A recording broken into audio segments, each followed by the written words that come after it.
하나님의 말씀은 신약성경 히브리서 6장 20절 합독하겠습니다. 그리로 앞서가신 예수께서 멜기세덱의 반차를 쫓아 영원히 대제사장이 되어 우리를 위하여 들어가셨느니라. 아멘. 오늘은 날 책임질 오직 한 분이란 제목입니다. 오늘 본문에 보니까 예수님은 영원히 대제사장이 되어 예수님이 우리의 대제사장이시다 하는 것을 알려주고 있어요. 두 번째는 우리를 위하여 천국에 들어가셨다 하는 것입니다. 지난번에도 말씀드렸지만 이 우주 안에 우주 밖에 예수님 안에 들어가 있지 않으면 구원을 받을 수 없습니다. 예수 안에서만 죄를 해결받고 예수 안에서만 하나님의 자녀되는 권세를 합법적으로 얻게 되며, 이게 에베소 1장에 나옵니다. 예수님을 통하지 않고는 아버지가 받아주지도 않고 천국에 데려갈 우주 안에 우주 밖에 그런 자격자가 없습니다. 그래서 지난번에도 말씀드렸지만 예수님 안에 예수님과 함께 예수님을 통해서라는 이 단어를 명심하고 가슴속에 담아둬야 됩니다. 예수님께서는 천국에서 이 땅에 오실 때 두 가지의 중요한 근거를 가지고 이 땅에 오셨는데, 하나는 대제사장이라고 하는 이 하이 프리스트의 역할을 가지고 오셨어요.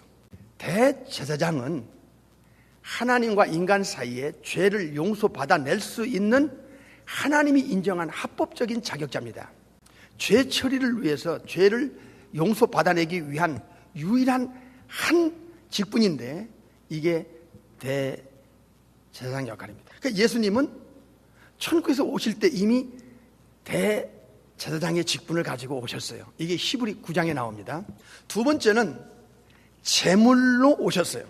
제물은 죄를 뒤집어 쓰는 일을 해야 되고, 그리고 죄값을 지불하고 죽임을 당해야 됩니다.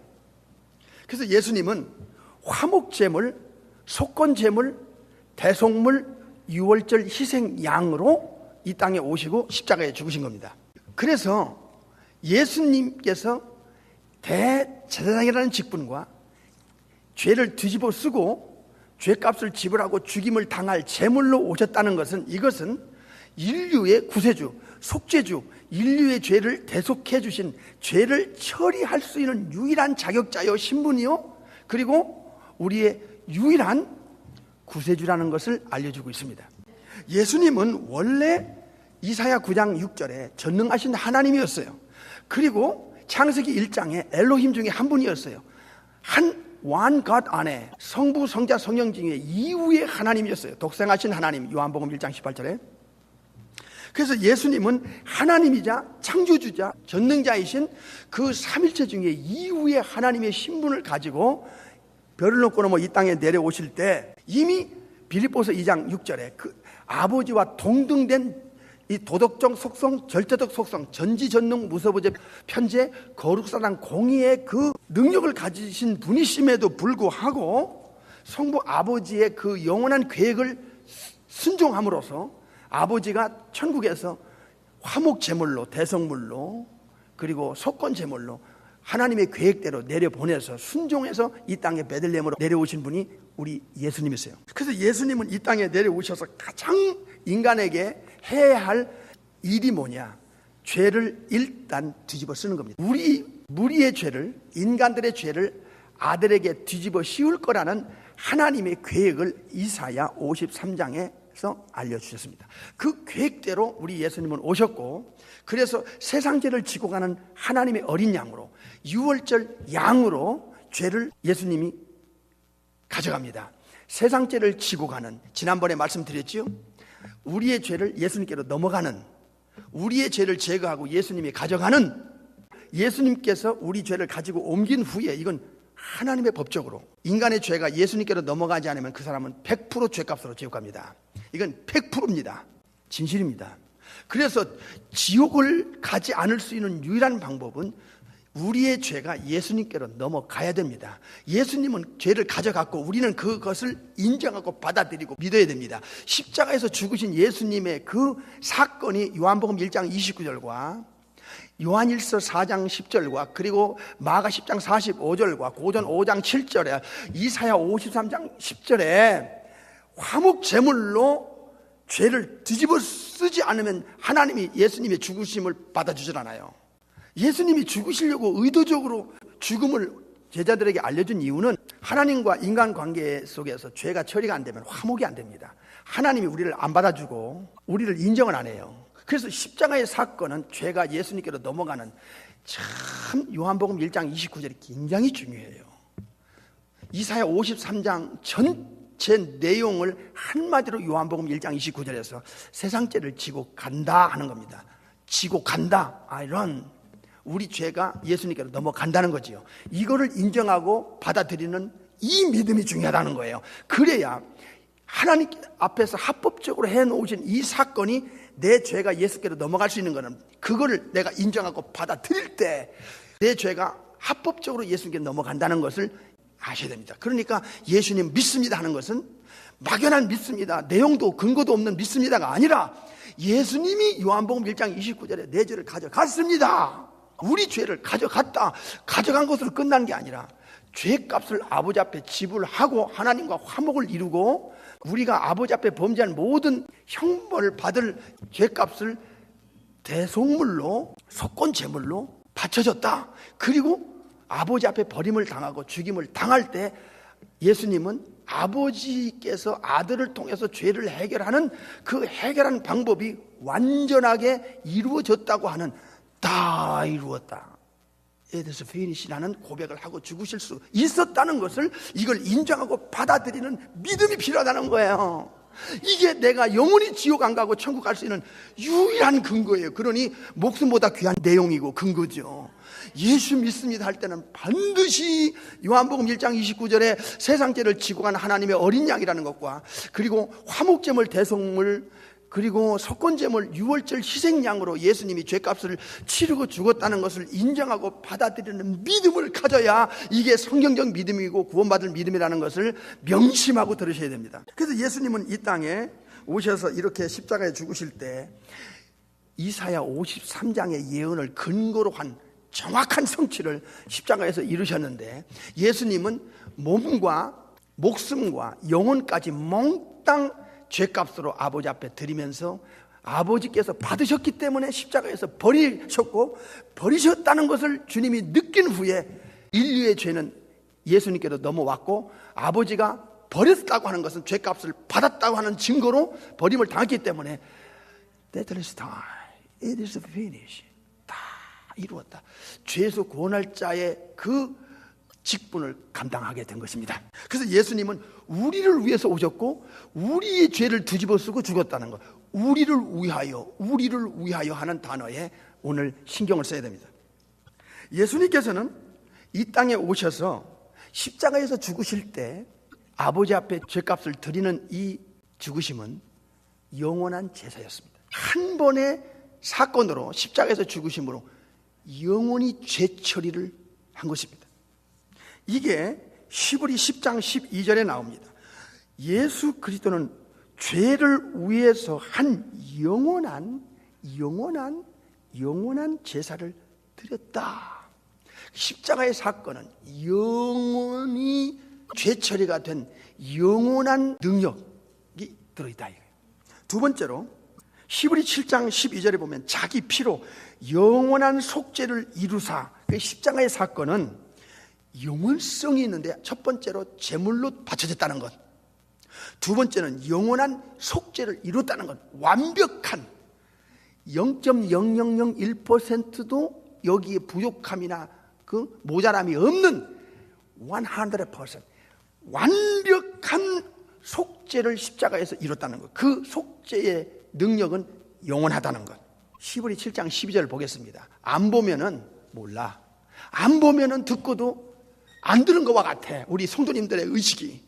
이게 얼마나 주님 앞에는 참 주님이 괴로운 일인지 몰라. 히브리 7장 12절입니다. 이 지구상에 이 기독교의 생명은 성경에 있고 성경의 생명은 예수님에게 있고 예수님의 그 생명은 예수님의 십자가에서 흘린 그 사건과 그 피의 능력이 있기 때문에, 그래서 이 예수님의 죽으심은 영원한 제물로 바쳐진 사건이고 그 피의 능력은 영원한 효력이 있다는 것을 알려주고 있고, 자 7장 12절 보겠습니다. 시작. 제사 직분이 변역한즉 율법도 반드시 변역하리니 구약에서의 그 양이 죽어가는 그 제물, 그리고 사람인 아론과 아론의 후손들로 통한 대제사장 역할은 그림자였고 그것은 모형에 불과했기 때문에 그걸 통해서 우리에게 신약에 오시는 예수님의 대제사장 직분과 예수님의 영혼과 몸과 목숨을 바쳐지는 이 제물을 의식을 우리에게 넣어주기 위해서 변역이라고 하는 이 히브리서에서 아주 중요한 것을 알려주고 있습니다. 그래서 우리 예수님은 영원한 속죄를 이루기 위해서 십자가에서 죽으셔야 했는데, 그래서 여기서 우리가 신경 쓸 것은 영원한 제사, 영원한 속죄. 히브리 13장을 한번 가보십시다. 13장 20절 시작. 양의 큰 목자이신 우리 주 예수를 영원한 언약의 피로, 영원한 언약의 피로. 예수님과 예수 믿는 자 사이에는 지난 주일날 뉴 커버넌트, 피로 맺은 계약이 형성되어 있다 하는 것을 말씀드렸습니다. 예수 믿는 사람들은 십자가 사건을 인정하고 받아들였습니다. 내 죄를 가져갔다는 사실을 인정하고 받아들이고 믿었습니다. 그리고 그 십자가에서 하나님 앞에 버림당할 때 이미 아버지께서 그 죄값을 받으셨다는 증거로 버렸기 때문에 예수님은 다 이루시고 죽으셨다는 사실 속에서 그 피를 우리는 예수님이 내 죄를 가져갔고 내 죄값을 지불함으로써 이제 예수 안에 있는 나에게는 이제 더 이상 정죄가 없다고 하는, 하나님 앞에서 정죄를 받지 않는다고 하는 피의 계약을 우리는 예수님과 맺은 자들입니다. 그런데 이 피의 능력은 어디까지냐? 영원하다 얘기야. 영원성이 있다 이게, 그 효력이. 그래서 예수님의 그 죽으심의 효력도 영원하고 예수님의 속죄도 영원하고 예수님의 그 피도 영원하다. 그 효력이 말입니다. 이것은 무엇을 말씀합니까? 한 번 여러분이 예수님의 피를 의지했고 십자가를 의지하고 믿으면 여러분은 영원한 보장이 있다는 거예요. 누가 이 보장을 줍니까? 예수님이 주는 거예요. 누구 앞에서? 우리 아버지 앞에서입니다. 그래서 in Jesus, with Jesus, through Jesus라는 예수 안에서만, 예수님 밖에서는 구원이 없습니다. 예수님 밖에서는 죄처리가 없습니다. 예수님 밖에서는 아버지가 받아주지도 않고 천국 갈 자격과 조건이 안 됩니다. 죄처리가 안 되면 이 사람은 천국은 아예 꿈도 못 꾸고, 이 사람은 이 죄의 대가를 지불하는, 자기가 지불해야 되고 그 형벌의 장소인 지옥을 면할 방법이 없다 하는 게, 이건 100% 성경입니다. 그러므로 예수님의 십자가의 사건이 우리에게 이렇게 중요한데, 이 십자가 사건에서 우리에게 맺은 계약은 새로운 피의 계약입니다. 뉴 커버넌트입니다. 새로운 피의 계약. 이것은 쌍방이 지켜야 됩니다. 예수님은 십자가에서 죽으실 때 내가 내 피로 세우는 새 언약이니 내 피로 세우는 새로운 계약을 너희들에게 맺기를 원한다. 나는 내가 너희들의 죄를 뒤집어 쓰고 너희들의 죄값을 지불하고 아버지 앞에 버림당하고 죽임을 당해야만이 너희들의 죄가 합법적으로 나한테 넘어왔고 너희들의 죄값을 내가 지불하는 거야. 그래서 너희들이 예수님이라는 나를 믿고 내 안에 들어오면 내가 너희들을 영원히 책임질 거야 하는 것이 예수님이 피로 맺은 계약입니다. 예수님께서 이 피로 맺은, 이 십자가의 피로 맺은 계약을 우리에게 맺기 위해서 예수 믿으라는 겁니다. 그러면 예수님 편에서는 영원한 제사를 십자가에 드렸고 영원한 속죄도 드렸고 영원한 피를 가지고 아버지 앞에서 이 계약을 지켜주기 때문에 우리가 예수님을 믿고 그 피로 철저하게 회개하고 죄를 용서받은 사람에 한해서는 로마서 8장 1절 2절이 그에게 적용이 돼요. 예수님 안에 있는 자에게는 결코 정죄함이 없나니 이는 그리스도 예수 안에 있는 생명의 성령의 법이 죄와 사망의 법에서 너를 해방하였느니라. 이게 그에게 적용이 돼요. 이 계약 안에 이게 성립이 되는 거예요. 그러나 예수님을 믿다가 어떤 이유든지 어떤 상황이든지 예수님을 마음속에서 포기하거나 예수님께 등 돌리거나 예수님을 거부해버리면 인간편에서 파괴했기 때문에 이 계약은 무효가 되는 거예요. 이게 성경에 신약에 많이 나옵니다. 여러 군데 하나만 보겠습니다. 히브리 10장을 보겠습니다. 계약을 파기한 자의 영혼은 주님이 책임을 질 수가 없다 하는 게 나옵니다. 히브리 10장 29절부터 보겠습니다. 시작. 하물며 하나님의 아들을 밟고 자기를 거룩하게 한 언약의 피를, 이 언약의 피를, 자기를 거룩하게 한 언약의 피를 어느 한때 부정한 것으로 여기고 은혜의 성령을 욕되게 하는 자의 당연히 받을 형벌이 얼마나 더 중하겠느냐 너희는 생각하라. 요겁니다. 예수님의 피를 어느 날 예수 믿고 자기 죄를 용서받아 깨끗하게 거룩하게 하나님께로부터 합법적으로 인정을 받았는데 어느 날 무슨 이유는 있겠지. 인간적인 이유가 있겠지. 어떤 이유에선지 예수님의 십자가를 거부해버렸어. 피를 부정해버렸어. 즉 예수님을 떠났어. 신약에서 말하는 배도했어. 그러면 그에게는 성령께서 증거한 그 증거를 거부한 자의 받을 그 형벌이 얼마나 중하겠느냐 이거예요. 이건 피로 맺은 계약을 일방적으로 인간 편에서 어떤 이유든지 간에 파기한 거기 때문에 그의 영혼은 예수님이 책임을 지지 않습니다. 그래서 이 배도가 그렇게 무섭다는 거예요. 자, 히브리 6장으로 다시 넘어가겠습니다. 20절 시작. 그리로 앞서가신 예수께서 멜기세덱의 반차를 쫓아 영원히 대제사장이 되어 우리를 위하여 천국에 들어가셨다 하는 겁니다. 여기서 또 우리를 위해서 예수님은 그 신분 자체가 창조주시고 전능자십니다. 예수님께서 삼일째 하나님께서 인간을 만들었고 보이는 것과 보이지 않는 모든 것을 만드셨습니다. 이런 엄청나신 신분을 가지신 그 전능하신 우리 주님께서 우리가 우리를 봐도 참 시시껄렁한데 이 만물보다 거짓되고 부패한 우리를 구원하기 위해서 성부 아버지께서 그 아들 성자 하나님을 보냈단 말이에요. 성령으로 잉태해서 33년 사시는 동안에 예수님께서 이 땅에 오신 첫 번째 목적이 뭐냐? 죄처리고 죄 해결사입니다. 죄를 해결해야 돼요. 죄를 해결해야 되는 가장 근본적인 목적을 아까 두 가지 말씀했어요.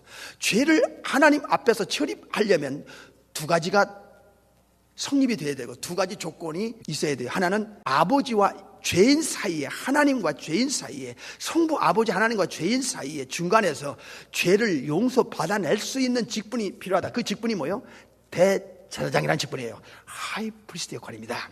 아르케아리아 역할이에요. 그래서 이 예수님이 이 땅에 오실 때 이 엄청난 신분이 죄 처리하기 위해서 죄에서 구원할 자라는 예수 이름을 가지고 이 땅에 오신 목적 중에 첫 번째가 뭐냐? 하이프리스트 대제사장 역할을 가지고 오신 거예요.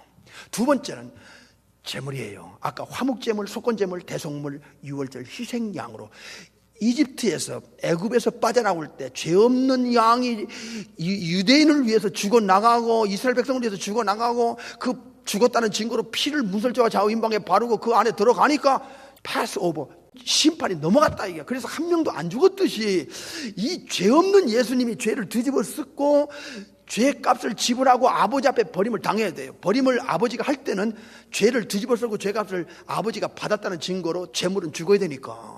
그래서 십자가에서 죽으실 때 다 이루었다 하는 말씀의 의미가 여러분의 영혼 속에 지성 속에 박혀야 돼요. 아, 이게 바로 이런 의미였구나 하는 것을.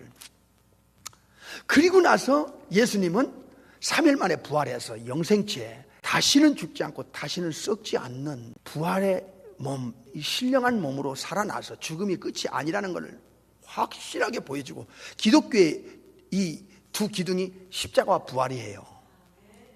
죄 처리하고 영원히 사는 몸을 보여주면 끝나는 거 아니에요? 예수님이 이렇게 해주겠다는 거예요. 죄를 해결해주고 다시 우리를 생명의 부활을 시켜 본천장에 데려가서 영생복락을 주겠다는 게 예수님이 이 땅에 오신 우리와 약속한 피의 계약의 안에 들어있는 내용인 약속이에요. 아멘.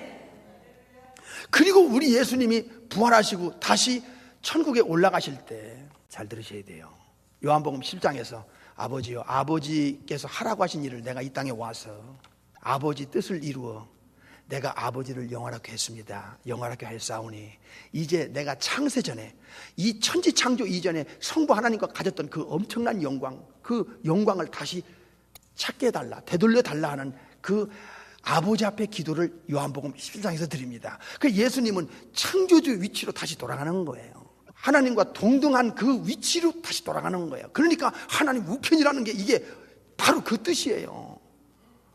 빌립보서 2장 6절에 그는 근본, 예수님은 근본 하나님의 본체시였고 하나님 자체였지만 성부 아버지와 동등됨을 취하지 않았던 그 동등됨, 전능 전지 무소부재 편재 거룩사랑 공의에서의 그 동등, 위는 다르지만 그래서 하나님 우편이라는 그 동등으로 다시 원위치로 돌아가신 거예요.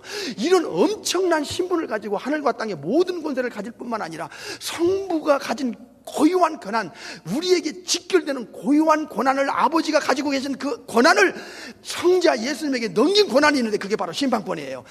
타락한 천사들과 그리고 모든 아담 이후로 인류의 죽은 후에 천국 가냐 지옥 가냐 하는 이 우주 재판장의 그 권한이 성부의 권한이었는데 성자에게 넘겼단 말이에요. 요한복음 5장에서 2번 나오고 디모데후서 4장 1절에 나오고 사도행전 10장에 나오고 여러 군데 나와요. 이 엄청난 우주의 재판장이 예수님이 아버지께로부터 받은 권한이라는 것, 이런 예수님이 대제사장 역할을 아버지 앞에서 또 해야 돼요. 예수님의 십자가를 받아들였고 예수님이 우리 죄를 가져갔다는 걸 인정했고 받아들였고 그리고 그 죄값을 지불했다는 이 성경적 근거를 여러분이 인정하고 받아들였고 믿었다면 그 피를 가지고 아버지 앞에서 회개 자복했다면 과거의 죄는 예수님이 아버지 앞에서 처리할 거예요. 이건 약속이에요. 피로 맺은 계약이에요. 누가 22장 마태 26장에 믿으세요? 이거 받아들여야 돼요. 이거 안 믿으면 사탄이 여러분의 영혼을 속여요. 그리고 나서 여러분이 죄 짓고 과거의 죄를 용서받았다 해도 천국 가기 전까지 죄 안 져요? 하나님 뜻대로 100% 살아요? 못 살아. 우리가 뭐 세상 법적으로 죄 짓는 일을 안 하지만은 그래도 자잘구리한 죄도 다 죄는 죄니까 티끌만한 죄가 있어도 천국 못 가. 그러면 예수 믿은 후에 과거의 죄를 우리가 예수님께로부터 처리받았다 해도 예수 믿고 난 후에 본어긴 한 후에도 거듭난 후에도 죄를 잔잔하게 짓는단 말이에요. 심지어 뭐 미워하기도 하고 시기 질투도 하고 거짓말도 하고 또 분노 혈기 부리기도 하고 이런 죄 그런 죄를 이미 진 죄를 어떡할 거냐 이게. 이 죄까지도 완벽하게 처리하기 위해서는 아버지 하나님과 죄인 사이에 중간에서 죄를 용서받아내고 죄 처리해서 아버지 앞에서 죄가 없는 자처럼 100% 죄 티끌만한 죄도 없는 자처럼 만들어서 우리가 죽을 때 영혼을 천국에 데려갈 아버지 앞에까지 데려갈 수 있는 일을 하기 위해서는 하나님 앞에서 우리 예수님이 하이프리스트로 이 아르키아리아의 역할, 이 대제사장 역할을 해줘야 된다는 거야. 그런데 이 대제사장 역할은 어떤 근거를 가지고 하느냐? 십자가에서 죄를 가져가고 죄값을 지불하고 죽었던 그 피를 가지고 한다는 거야. 그래서 우리의 찬송가 중에도 나의 죄를 씻기는 예수님 피밖에 없네. 다시 죄를 져서 깨끗하게 씻김을 받을 때도 예수님 피밖에 없다. 죄에서 자유를 얻게 하면 보여낸 능력, 주의 보혈, 주의 보혈 능력이 또다, 능력이 또다. 주의 피 믿어 하는 이 죄에서 자유를 얻게 하는 예수님의 피의 능력이 있다. 이게 영원한 뉴 커버넌트, 십자가에서 흘린 피를 근거로 해서 약속대로 계약대로 아버지 앞에까지 데려갈 수 있게끔 하시는 것이 우리 주님의 대제사장 역할이에요. 시브리 6장 20절에 다시 읽어요. 그리로 앞서가신 예수께서 멜기세덱의 판차를 쫓아 영원히 대제사장이 되어 누구를 위해서? 예수 믿는 예수님의 택한 양들, 우리를 위하여 어디가? 천국의 지성소까지 들어간 거예요. 그래서 예수님의 십자가를 딱 생각하면 지금까지 말씀한 것 외에 두 가지를 더 생각해야 돼요. 하나는 예수님이 십자가에서 죄를 가져가고 죄값을 지불하고 아버지 앞에 버림당하고 죽으실 때 다 이뤘다 하시는 그 순간에 아버지가요 휘장을 위에서부터 아래까지 찢어버렸어요. 그것은 아버지께로 직접 가는 새롭고 산 길을 예수님이 죽으심으로써 그 십자가의 효력이 죄를 가져갔고 죄 처리됐다는 증거로 아버지가 예수 믿는 사람들아 이제는 내 앞으로 바로 올 수 있는 길을 내가 열어놓을 테니까 내 앞으로 오너라 하는 길로 휘장을 찢어놓은 거예요. 그러니까 예수님은 천국의 아버지께로 직통할 수 있는 이 새롭고 산 길을 터놨어요. 예수님이 십자가에서. 그러니까 예수님 안 믿으면 이건 100% 천국 못 간다니까. 예수님밖에 없어. 이거를 이 우주 안에 지구 안에 공포를 여러분이 해야 할 책임과 의무가 있고, 여러분은 이 사명을 가지고 예수님의 위트니스가 돼야 돼. 사도행전 1장 8절에 땅까지 예수님 증인되는 증거의 핵심이 십자가와 부활에 있다 그 말이에요. 두 번째는 예수님이 우리의 신분을 엄청나게 격상했는데 제사장의 역할이에요. 제사장. 우리를 제사장으로 삼으면 성소에서 지성소까지 바로 갈 수 있는, 즉 아버지께로 바로 갈 수 있는 직분을 우리에게 격상시켜 준 거예요. 계시록 1장을 보겠어요. 1장 5절 시작. 또 충성된 증인으로 죽은 자들 가운데서 먼저 나시고 땅의 임금들의 머리가 되신 예수 그리스도로 말미암아 은혜와 평강이 너에게 있기를 원하노라. 우리를 사랑하사 그의 피로 우리 죄에서 우리를 해방했어. 예수님의 피는 천국에서도 인정하는, 천사들도 인정하는 피야. 피로 맺은 이 뉴 카버넌트를 기억하세요. 너희 죄를 해결하기 위해서 내가 피로 계약을 맺겠다 하는 이 피의 능력을 인정하고 5장으로 넘어가요. 요한계시록 5장. 계시록 5장 9절 10절 시작. 새 노래를 노래하여 가로되 책을 가지시고 그 인봉을 떼기에 합당하시도다. 일찍 죽임을 당하사 각 족속과 방언과 백성과 나라 가운데서 사람들을 피로 사서 하나님께 드리시고 10절 저희로 우리 하나님 앞에서, 여기 직분이 나오죠. 하나님의 나라와 제사장으로 삼으셨으니 저희가 땅에서 왕노릇 하려도다. 우리가 예수님의 피를 의지하고 회개 자복하고 죄를 용서받게 될 때 우리는 예수님의 피값으로 우리를 사서 아버지 앞에 드렸어요. 아버지, 하나님의 자녀들입니다. 받으세요 하고서 아버지 앞에 드렸어요. 그래서 우리 하나님 아버지는 이제 합당하게 우리를 자녀로 맞아주시는 거예요. 누구 때문에? 예수님 때문에. 그리고 예수님이 아까 말씀드린 대로 우리에게 하나 더 엄청난 그 축복을 줬는데, 그게 제사장의 직분으로 우리를 격상시킨 거예요. 죄인들을 세상에 죄를 처리해 놓고선 그 다음에 제사장으로 우리를 신분을 확 올려놨어요. 제사장은 일반 백성과 달라요. 일반 백성은 성소에 못 들어가요. 성소는 제사장만 들어가는 특권이에요. 그런데 그 제사장, 우리의 직분을 제사장으로 올려놓고 성소에 들어갈 수 있는 특권을 올려놓고선 휘장을 딱 찢어서 지성소 아버지 앞에까지 갈 수 있는 이 새롭고 산 길을 확 열어놓으니까 우리는 그냥 예수님의 십자가의 공로로 아버지 앞에까지 나갈 수 있는 자격과 특권과 신분과 권세를 예수님 때문에 누릴 수 있다는 거예요.